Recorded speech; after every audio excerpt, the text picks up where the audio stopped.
Sveiki, esu atvažiavęs iki terminalo Miami, Floridoje ir norėčiau parodyti, kaip krauna laivus, kurie netelpa į konteinerį. Tai va, yra atvežama tokia platforma ir laivas yra pakraunamas tiesiogiai ant jos. Užsakai iš linijų tokią platformą, jie atveža, palieka, darbuotojai atveža su pakeltuvais, pastato, sustrepina viską ir va taip jisai išvažiuoja tiesiai ant laivo.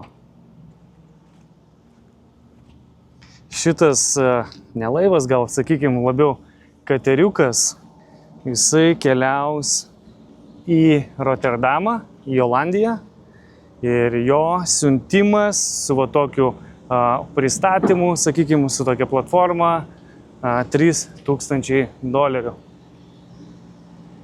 Kadangi tie laivai ar kateriukai, kurie netelpa į konteinerius, turi būti siunčiami tokiu būdu.